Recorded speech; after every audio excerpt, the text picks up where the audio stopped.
I'm Rob Licuria, Senior Editor at Gold Derby, here with Abbott Elementary Director Randall Einhorn. Randall, you are without a doubt the greatest of all time expert on directing mockumentary series and even documentary series after your work on Survivor, The Office, and now, of course, Abbott.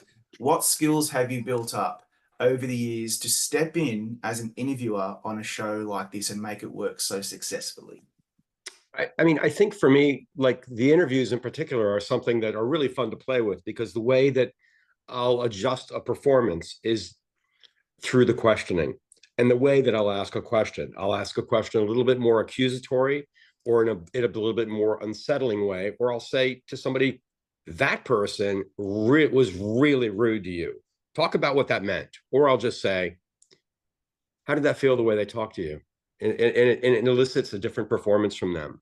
So for me, you can adjust an actor's performance by the way you're asking the question. And sometimes that comes across, I think, as a little bit subtler than just say, be angrier. I think you're angrier about this. You know what I mean? Can you come in a little hotter than that? It's just another way of eliciting a different response. And when I'm interviewing somebody, I'm sitting there, I'm looking at them, and they're looking at me, and I'm hearing them, and I'm taking what they're saying.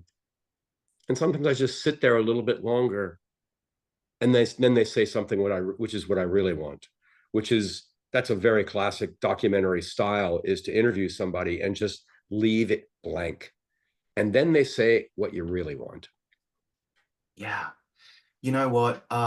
Back in the day when I was a much younger guy, and I was being taught shown the ropes by the amazing Tom O'Neill, who was our founder, and he always would say, if you really want to elicit that emotion, just pause and just let it hang, because the person being interviewed will eventually speak up and fill the silence with something really good. Usually, it's really hard to do because you want to always be talking and filling up the space. So that is so fascinating that you're able to elicit that kind of response. Are you ever really surprised by what you get by the actors when you're doing that? Yeah, it's really fun to play with them. I mean, like on a mockumentary, I treat the cameras and as characters. So, and I talk to the cameras as characters, and the direction I'll give a camera will be something like I would give an actor. Um, and it's really interesting how we are able to affect how an actor feels in any given moment by leaning on them with the camera, by feeling the pressure of the camera. And it really forces them into some really interesting and frankly honest places.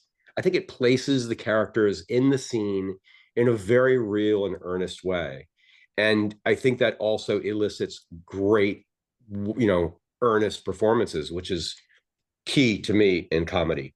I'm not a fan of a joke that I see coming, or of a joke that I see written, and it's something I always kind of prevaricate around rather than just going right to it. Because as a viewer, when I'm watching a comedy, I'm like, oh, I see the joke coming here, see the joke, and there it is, and I don't like it.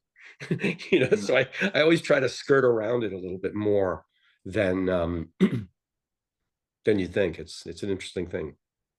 It is, and I agree with that. I love this show's earnestness. I Mhm. love sarcastic humor. I love satire. I love all that stuff. But this show can be quite earnest, and it really and I think that's the key to, but one of the keys to a success. I want to talk about the finale, season three finale party. I mean, Mhm. you've been nominated at the Emmys before, but you were nominated for your directing on this episode. Such an achievement in this day and age with so many amazing shows out there competing for Thank you. Thank you. eyeballs. But it just, I think the moment in that episode that I love the most, of course, is the moment between Gregory and Janine in the dark before switching back to the chaos of the party. Talk me through how you approached the pivotal scene between these two characters that has been building for 3 seasons. Yeah, I mean, there's something I think we all have in us, that the things that you want, and then the things that you can't really go for because there's something lacking in yourself. There's a confidence. There's other stuff in the way. There's just the opportunity's not right. The timing's not right. And that's what I think I was really playing with Gregory, is he's not that confident of a person. He knows what he wants, but the situation wasn't right. and the timing wasn't right, and he thought there was another person interested in Janine. And that's something that's very, very real, I think, for anybody who's ever wanted another person. It's the opportunity needs to be right, the timing needs to be right, the moment needs to be right, and you need to say the right things and just not blow it. And so that's something that we really played with, is his struggle. I mean, in TV, one of the hardest things is in a romance is keeping people apart. And it's kind of the opposite in real life, because in real life, the hardest thing is actually getting people together, because love is something that's really rare and Yeah, very hard to absolutely. find. And very hard to find. And that's why we've been on this journey with these two characters for some time, and it was just a really nice moment. But then, typical Abbott Elementary style, the tone shifts very quickly. We'll get, I mean, Janelle James, I don't think there's anyone funnier on TV right now.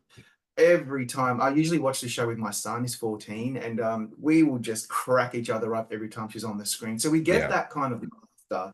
Then we get those little furtive glances that Gregory gives the camera when something's happening. And then, of course, we get the beautiful storyline that we get with these amazing teachers who love each other. How do you juggle the tone of this show and to make sure that you're getting it right so that you're not overdoing one or overdoing the other? Well, I mean, at first and foremost, we are a comedy. So we're certainly going for the laughs, but that's not really my focus, because I think if we're all doing our jobs well, the comedy is going to ring through. To me, it's the story that I'm relying on, and how that story has put those characters in those situations, and how it makes them all feel, how we develop those characters and how they all feel. Janelle James is hysterical, but she comes at it just with this confidence and this exuberance that just is so fun to watch. And she's the things that she's concerned about in her character and her life are so much different than the other characters. And having this overtly comedic character that's supposed to be leading them and helping them is a really fun place to play when she's not helping them at all, or very, very little, or doing it in a way that only Ava could do. I'm not sure that I Yeah. answered your question there, but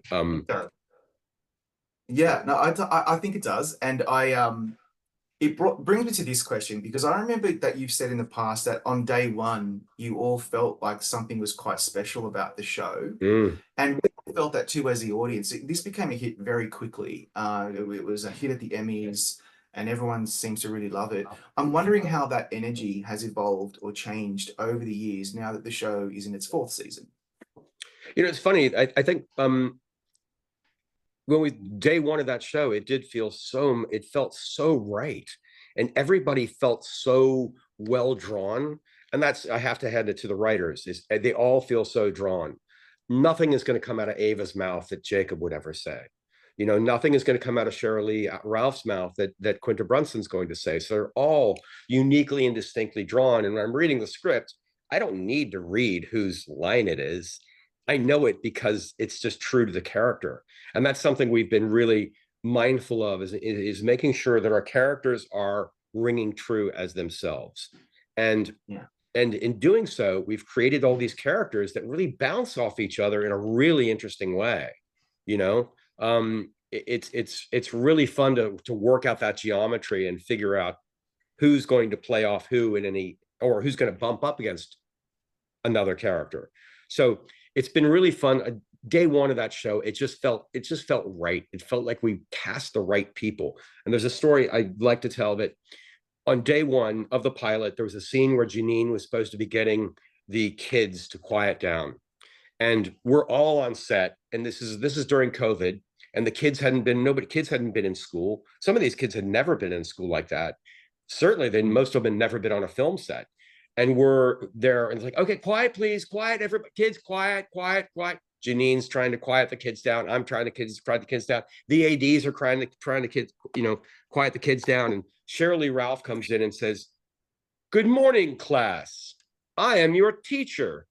My name is Miss Barbara." And all the kids are like, they were completely quiet. I looked at Quint. I'm like, we did some really good casting. We're going to be fine. And it was, you know, it was art following, you know, it was really cool. Really, really interesting to see. Yeah, I think you did a very good rendition as well, because I could just imagine. Wow. Randall, thank you for your time, and congratulations on some beautiful work on the show. I really love it. Thank you so much.